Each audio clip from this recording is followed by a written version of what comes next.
Let's take a little trip. I want you to imagine a world that's devoid of faith in God. A world that had no churches, no Christians. A world where there exists not even a good and decent man, save one.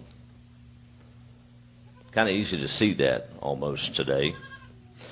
The world we live in is a state of turmoil. Wickedness runs rampant.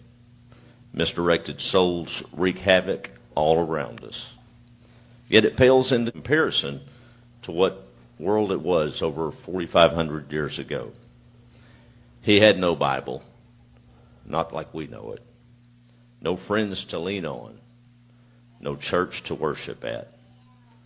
All he had was faith and dedication to God. He led his family by example in a daily walk of obedience to his Creator and his source of strength. Noah truly found grace in the eyes of the Lord, and God rewarded that commitment. Quietly building a marvel of engineering in an ark that would provide an escape from God's judgment on an evil world. Noah was a man of sacrifice. 300 miles southwest of us, there stands an old Spanish mission. It was in the spring, 157 years ago, that its adobe walls witnessed men who sacrificed it all for the independence to live in personal liberty and religious freedom. For over 13 days, they faced certain death at the hands of a tyrant and his army. Toward the end, a line was drawn in the sand, and a call to stand was issued.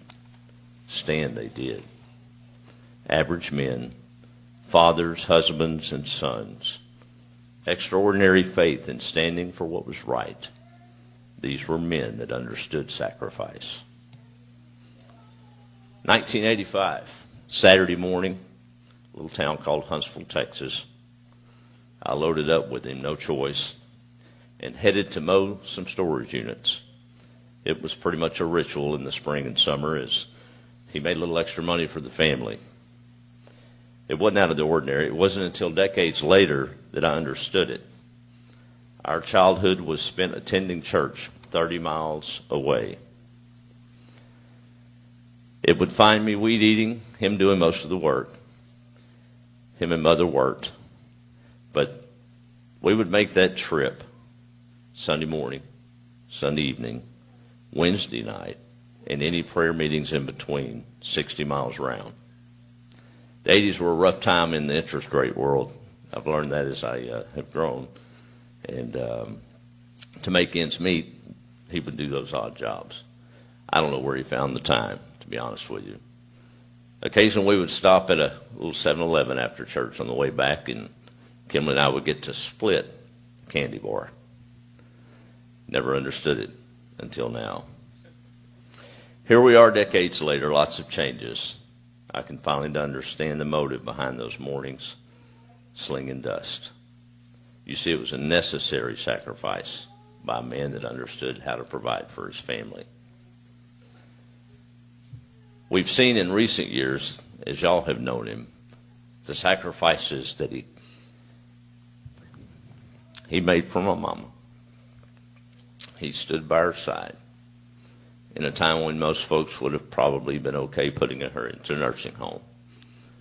She stood maybe a week in Huntington before he had enough of it and took her home. I've seen Christ in my dad in so many different ways. In the last few minutes, we've journeyed over 4,000 years. Different examples, different times, same resolve. Like Noah, my father has never been swayed by the evil around him. He continued to trust the Lord and build an ark for his family. Sometimes when it overwhelms and I try to engage him in a conversation about the state of things that might be around us, whether it be Y2K in the past, the current situation that we face, he'll listen about 5 or 10 minutes, and then he'll rebut. Son, we've got to put our trust in the Lord. He never gets caught up in the sway of what goes on around us.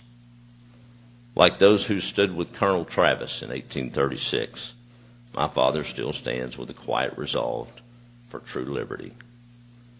Not hollering, not marching in the streets, just a quiet resolve where he stands. Men of sacrifice. On these pews here in the outskirts of Lufkin, Texas, he is not alone. There are many men here today who, through quiet sacrifice, resolved in faith and in service for Jesus Christ. May we all continue to lead as dads and fathers, not distracted by the evil that besieges us on every hand, but resolved to simply stand in God's love and His truth. Dad, I love you. Happy Father's Day.